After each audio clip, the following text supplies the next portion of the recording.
Welcome back di segmen Fundit Fundamental Pandit CNBC Indonesia. Jumpa lagi dengan saya Susi Setiawati. Seperti biasanya pada sore hari kita akan membahas salah satu emiten yang ada di Bursa Efek Indonesia. Untuk sore hari ini kita akan membahas salah satu emiten di sektor telekomunikasi, PT Smart Friend Telekom Tbk atau dengan kode emiten Friend yang telah listing di Bursa Efek Indonesia sejak November 2006 dengan harga IPO di saat itu adalah sebesar Rp225 per lembar saham. Namun sebelum membahasnya lebih lanjut, kita cek dulu nih pada perdagangan hari ini Smart Friend bergerak di harga berapa. Ya, untuk Smart Friend hari ini ikut terkoreksi dengan berjalannya ISG yang hari ini cukup terkoreksi dalam ya. Untuk Friend sendiri hari ini masih berjalan di harga Rp60 per lembar saham atau turun 2 poin atau terkoreksi sekitar 3,23%. Lalu seperti apa bisnis dari Smart Friend? Ya, untuk bisnisnya sendiri ini berada di jasa telekomunikasi yang dimana berbasis teknologi CDMA yang memiliki akses seluler dan juga mobilitas. Dan menariknya lagi nih untuk Smart Friend sendiri memiliki CDMA FDO yang sudah setara dengan jaringan 3G broadband dan menjadi terbesar di Indonesia. Dan kita juga bisa melihat bagaimana pertumbuhan laba pada kuartal 1 2023 oleh Smart Friend. Ya, di samping saya ini adalah laporan keuangan kuartal 1 2023 dengan kuartal 1 2022 dari Smart Friend Telekom Tbk. Kalau kita lihat memang pada kuartal 1 2023 kemarin justru Smart Friend ini masih membukukan kerugian, yaitu berkisar pada kerugian tahun berjalannya 380 miliar rupiah. Ini lebih turun dibandingkan laba pada kuartal 1 2022 yaitu masih mencetak laba sekitar 25 miliar. Namun penurunan kerugian ini bukan berasal dari pendapatan nih. Kalau kita lihat secara pendapatan ini justru meningkat sekitar 3,5% dari 2,67 triliun rupiah menjadi 2,77 triliun rupiah. Nah, jadi kerugian ini berasal dari investasi saham. Jadi di mana Smart Friend ini memiliki sekitar 18% porsi kepemilikan di saham Mora, yang dimana kalau kita lihat saham Mora ini dari awal Januari hingga 31 Maret 2023 ini turun sekitar 13%. Nah, ini yang membuat di mana kerugian investasi saham Frame terhadap Mora ini menurun dan menyebabkan kerugian. Tapi kalau kita lihat di sisi lain ini justru ada keuntungan dari nilai kurs di mana pada kuartal 1 2023 Smart Friend ini mendapatkan keuntungan dari selisih kurs sekitar 244 miliar. Ini lebih tinggi dibandingkan tahun sebelumnya yang hanya berkisar sekitar 17 miliar rupiah saja. Dan kita bisa melihat rincian apa saja pendapatan dari Smart Friend tadi yang cukup naik sekitar 3,5%. Ya, di samping saya ini ada rincian pendapatan usaha dari Smart Friend. Kalau kita lihat secara jasa telekomunikasi ini, yaitu untuk data naik dari 2,40 triliun menjadi 2,44 triliun. Kemudian untuk non datanya justru turun dari 69 miliar menjadi 65 miliar rupiah. Namun untuk jasa interkoneksinya naik dari 49 miliar menjadi 107 miliar rupiah. Dan untuk pendapatan lain-lain ini juga meningkat dari 151 miliar menjadi 156 miliar rupiah.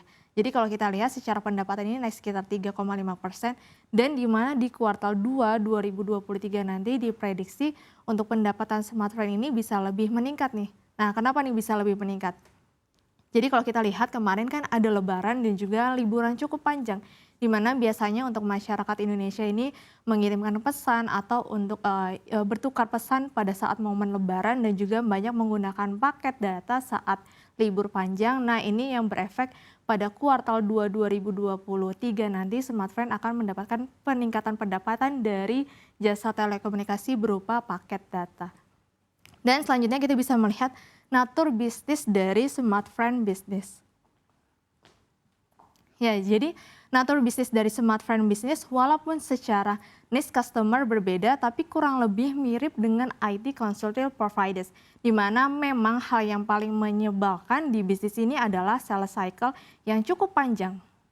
Karena hampir semua penjualan mereka naturnya adalah B2B, perlu proses yang cukup panjang untuk mendapatkan deal, misalkan untuk perusahaan semacam PT Metrodata Elektronik Tbk atau dengan kode emitennya MTDL untuk menyelesaikan sales cycle dari meeting pertama dengan customer hingga terjadi project deal biasanya butuh waktu sekitar 3 hingga 6 bulan, tergantung dari size project yang sedang perseroan kejar.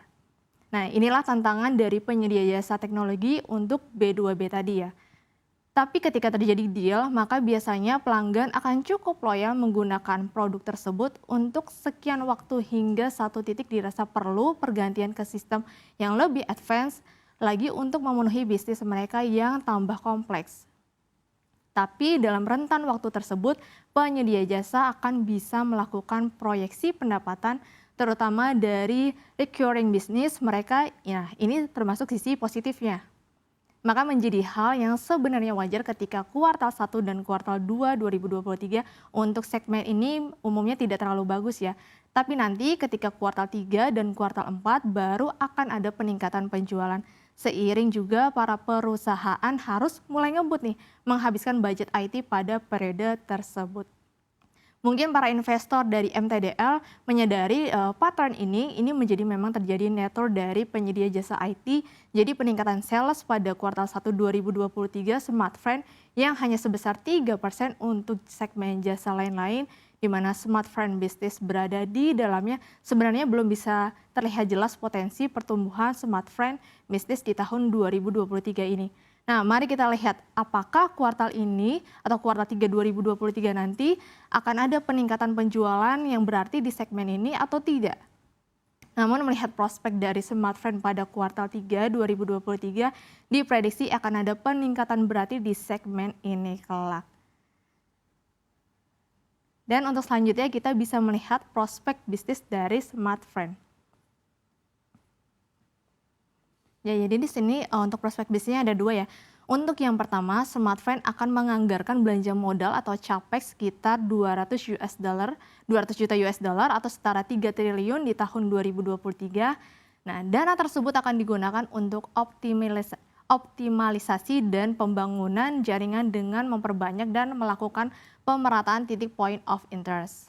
Smartfren akan berfokus pada aspek operasional seperti layanan data internet dan akan memperkuat jaringan internet agar dapat merata di seluruh region serta menambah line up produk baru agar dapat melengkapi kebutuhan pasar sehingga dapat meningkatkan kinerja di tahun 2023. Dan Fren menjadi satu-satunya penyedia jasa yang menawarkan 100% sinyal 4G di Indonesia. Dan yang kedua adalah Smartfren dan juga Xingtera In resmi menandatangani nota perjanjian atau kesepahaman yang bertujuan memulai kerjasama untuk mewujudkan Indonesia Industri 4.0 pada awal Maret 2023. Jadi Xingtera adalah penyedia solusi dari Artificial Intelligence of Things atau ALOT. Nah, kerjasama ini diharapkan nantinya akan memberikan dampak positif bagi perkembangan perangkat berbasis kecerdasan buatan atau AI serta IoT untuk industri di tanah air. Jadi melalui kerjasama ini, Smartfren ingin menjelajah nih berbagai potensi baru di sektor teknologi industri, salah satunya yaitu berdasarkan teknologi 4G.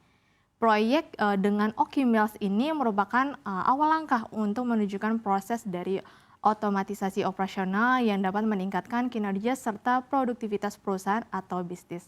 Karena kerjasamanya baru diresmikan pada Maret 2023, maka hal ini tentu saja masih belum masuk ke dalam pendapatan di segmen laba lain-lain pada kuartal 1 2023, tapi kita bisa menunggu pendapatan ini masuk di tahun 2023. Proyek pengerjaan ALOT biasanya cukup lama ya, bisa memakan waktu sekitar 6 bulan hingga 1 tahun jika lancar. Pengakuan penjualan secara tahapan proyek atau milestone jadi pada tahun 2023 ini mungkin investor hanya dapat berekspektasi pengakuan pendapatannya sekitar 40 hingga 50%, yaitu 20% dari down payment dan 30% dari blueprint design. Nah, namun sayang hingga saat ini masih belum bisa mendapatkan kejelasan nih berapa nilai proyek dari Smartfren sehingga belum bisa membuat proyeksi tambahan pendapatan dari proyek di perusahaan afiliasi ini. Jadi kalau kita lihat memang ekspansinya cukup menarik ya. Nah, lalu kira-kira untuk Smartfren ini masih layak dikoleksi atau tidak? Ya, meskipun Smartfren pada kuartal 1 2023 mengalami kerugian, namun kerugian tersebut bukan berasal dari turunnya pendapatan. Jadi secara pendapatan, Smartfren masih bertumbuh pada kuartal 1 2023. Kemudian tadi kita bisa melihat di mana Smartfren akan memperluas jaringannya agar dapat dicapai ke seluruh pelosok Indonesia. Apalagi Smartfren ini menjadi satu-satunya penyedia jasa yang menawarkan 100% sinyal 4G di Indonesia. Dan kerjasama yang baru dilakukan Friend dengan Xingtera In dengan AI serta IoT teknologi 5G akan terlihat dampaknya pada tahun 2023 ini dengan prediksi kenaikan pendapatan berkisar 40 hingga 50%. Dengan harga saham Friend yang saat ini berada di resiko rendah, saat ini masih cukup menarik nih untuk dikoleksi. Sembari menunggu hasil ekspansi dari Friend yang dapat menunjang kinerja Friend dan di mana kenaikan kinerja perseroan tentunya akan diikuti dengan kenaikan harga sahamnya. Jadi untuk saat ini memang Smartfren masih cukup menarik ya, di mana resikonya rendah namun ekspansinya lagi tinggi-tingginya nih. Apalagi ada kerjasama dengan Xingtera yang terbaru. Sehingga saat ini Friend masih cukup menarik untuk dikoleksi. Ya mungkin itu saja yang bisa saya sampaikan dan saya kembalikan ke Syafinas.